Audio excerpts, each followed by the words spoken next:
Well, hey everybody, welcome back to All Things Man.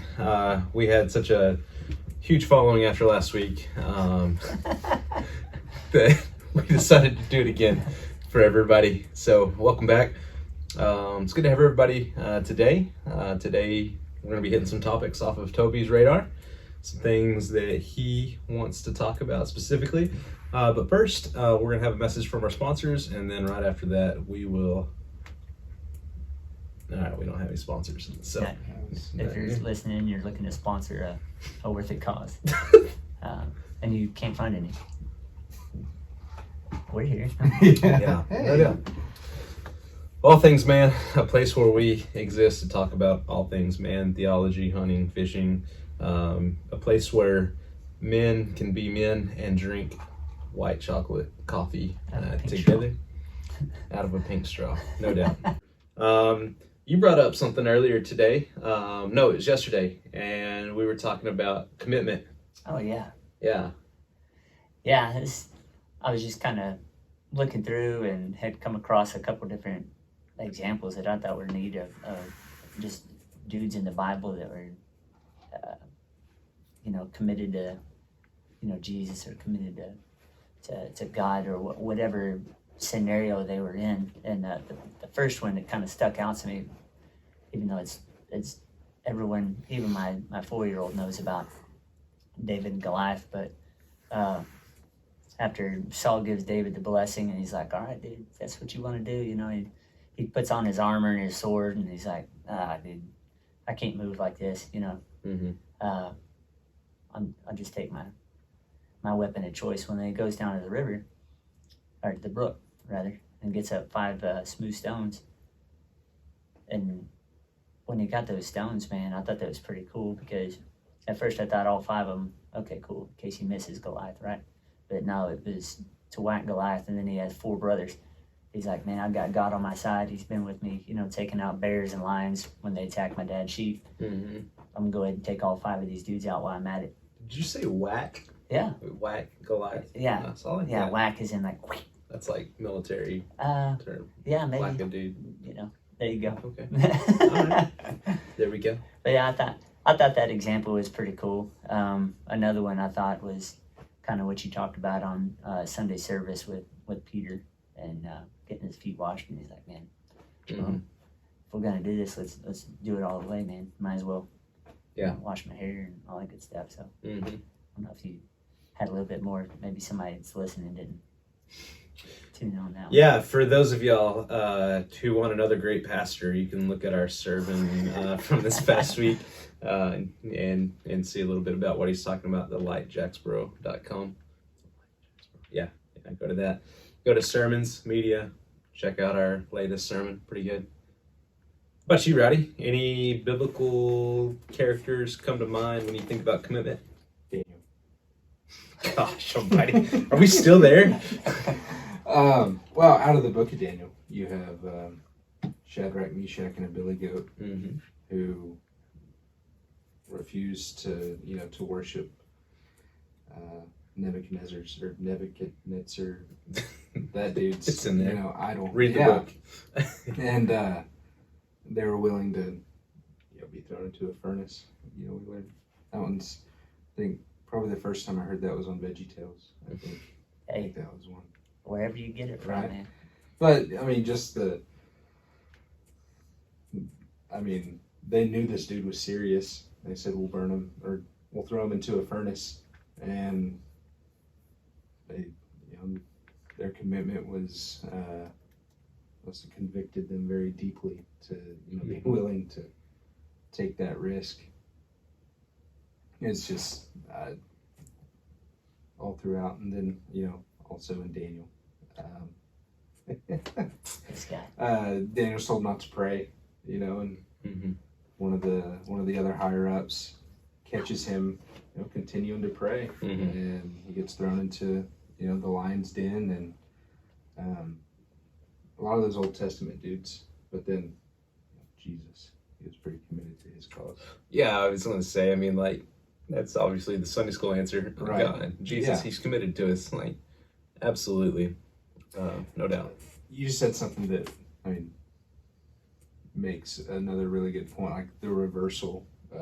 These great men and women throughout the biblical narrative that are committed to God, but the truest commitment is the opposite. God committed to, from the first page to the last page, even when very early in, our story, we break our end of the deal.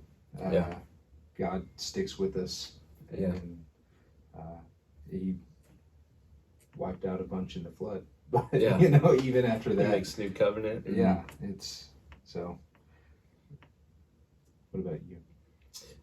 So when we were talking about that, and you said that you might bring that up, and I don't know if you were going to, because I just did. But thinking about commitment, I was driving a lot today, so I was thinking about that, and there was two that really stuck in my head, and actually out of the first one, several others popped into my head, but I'm just going to stick with the first one, and it's Hannah. Yeah. Hannah would dedicate her son Samuel to the Lord and followed through with it. And so to me, that's just, outside of God and Jesus, their commitment to us. I don't know of anything in my life that I could commit of more value here on earth to the Lord than a child, like my child. And so I was just thinking, like, that's committed. Like, if you say that to the Lord and then you give him back, that's commitment right there, and you follow through with it. And so from that, I started thinking about, like, Abraham and the sacrifice and different things like that. And, just through that, just thinking like a child, like that's the greatest commitment that you can make to someone. So from that, then I was like, God, like, that's his commitment as a child to us, was Jesus, his son, his one and only son. That was the commitment that he made. So like Hannah's almost seemed insufficient when you compare it to actually God giving his son Jesus to die for us. And so that was my first one, Hannah and Samuel. The other one that I had was Zechariah and Elizabeth. And commitment came into my mind on that one because it comes right at the beginning of the New Testament. So you come out of Malachi in the Old Testament, over 400 years of what we consider silence from God. There's no prophets. We don't know anything in the Bible about God speaking to anybody at that time. And so you think about, Rowdy, if you and I didn't talk for 10 days, there would be a kind of a disconnect that was forming. But if we went 10 years, like, we really wouldn't even know each other. Right. You go 100 years, obviously we're dead and gone, but 100 years, if we don't talk, there's no relationship at all. For over 400 years, like, no one at this time, very, very few people, most likely, are committed to God still. He's been silent for over 400 years. And so, but you look at Zechariah and you look at Elizabeth, and it's just like they were committed. What does the Bible say? I had it pulled up. I don't know. Man, I wish I wouldn't have done that. I don't know where I put it. I had pulled theirs up. Oh, no, here it is. Yeah, it says, they were both righteous in the sight of God. Didn't mean that they were perfect, but it meant that they were righteous as in they were following God still through all that silence. That's commitment, because for the most part, everyone around them was probably saying, why are you following God right now? Why are you doing the things that he says? And so, and again, God blessed them with a son, cousin John, and sorry, inside joke. But anyways, that's commitment to me. It's kind of interesting that all those have to do with children. Yeah. Like, I don't know. Kind of cool. Kind of cool thought. Reminds me of The Office. Which one? I know what show, but which episode? Well, it's like all of season 8, like when Andy is... Bernard? Andy Nardog? Nardog. When Nardog's sailing his parents' boat to the Caribbean. And, he gets back and the CEO walks in with like a bonus check for him and is like, your stat outproduced, or you know, like beat every projection, you know, off 2 quarters, you know, and he's like, oh great, you know. So it's like the boss is gone, there's no accountability, but you know, they worked harder, you know. That's a leadership style, man. Sometimes you just gotta slack off and let them do their thing. But no, that's pretty good. Another one that stuck out to me, man, was believe it or not, Thomas. When Jesus get ready to go back in the city, he's like, all right, y'all stay here. I'm gonna go, you know, let this prophecy get fulfilled. And Thomas is like, well, let's go die with him. You know, that to me, man, you already knew what you were going into, and you know, not that he allowed him, but it's just cool, man. It makes you wonder, like, hey, do you really have that level of commitment, you know, with you? Like, God's with you, you know, he says he is and all that good stuff. What are you willing to accomplish, you know, in your life? What are you willing to do for him? Right. You know, he's moving in the world, whether you see it or not. Are you willing to do the things he's asking you to do to help him do his good works, you know? What was it next? 39 out of 40 miracles like happened outside the church, and you know, the angels were like, hey, go spread the gospel and all that good stuff, but the angels never actually spread the gospel. It was all the people that actually did it. I thought that was neat. It's neat. Yeah, it is neat. It's neat. If you haven't watched the Nature Walk video, check it out. It's pretty neat. It's good. But you know, just when he's how there's so much to be said, there's things that need to be done and all that, but he expects us as followers to execute. Right. You know, the orders come down, but it's all from us. So even though Jesus is really your Sunday school answer, I posted it in the group me, this week, about Jesus in the garden. And, he takes his closest friends with him, like the evening before, like he knows he's about to be crucified. He takes his buddies with him, says, "Stay awake, pray. I'll be right over here praying. Just stay awake with me, please." And this is like after he's already told them what he's about to go through. Right.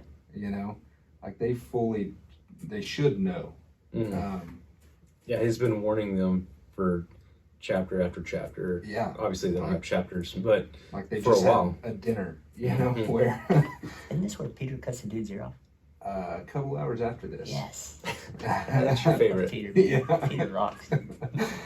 But I think it's in the Luke account when it says that sweat was pouring like blood, and I just think about you get a good sized cut, to a major vessel, like blood's gonna it's not a drip, it's gonna be that's pouring disgusting. out. Thanks. Yeah, you're welcome. Oh. At least you're not eating a burrito. Yeah. Oh yeah. But while Jesus was fully divine, he was also fully man, and just thinking of the human commitment that he was displaying there, even when his best friends were sleeping on the job. Dude, I've got to come in on their side of the thing. I can be like completely wired up and lay down and go to sleep at any given time during the day. So in their defense, like, it's easy to fall asleep for me. So Right. They might have just been like me, Go ahead. Maybe. And Josh, if you were like, "Hey, I'm being crucified tomorrow, will you stay awake?" I'd be like, "Yeah, I'll go ahead and stay awake." Yeah, Maybe. well, don't ask me then. Yeah. But I mean, just the humanity side of him, that he was even asking, like, if I don't have to do this, don't make me take this cup, But whenever he got the answer, that nope, you got to do this. That he was committed to following through with that, which we talked about this a couple weeks ago. Like, I imagine he probably didn't want to. Yeah, I Like, don't think it's like the one thing you're like, oh, I'm getting crucified. Yeah, It's gonna be I'm sweet. dying for all men's sins. Right. Yeah. You know, so with Easter coming up, you know, that's one thing I think about that scene a lot, just because it's easier for me to be like, oh, well, Jesus the divine, the Son of Man, of course he did this, you know, he's Jesus. But then thinking of like Jesus of Nazareth, son of Mary and Joseph, like ran around as a kid and probably played, and you know, he was a human. You know, that part is what really hits me, the humanity. And so Logan Rowland, when we talk about the humanity of Jesus, and kind of still trying to not taking away from his kingship, but also view him as human. Like, you know, do you think Jesus laughed at 2 jokes? You know, I don't know. all things man. Yeah, that's Yeah. that'd be one of those speculative things, you know. But Okay. just you know, like I said, just thinking of him in that time, in that serious commitment that he had to the end game, you know, is huge. That's good, man.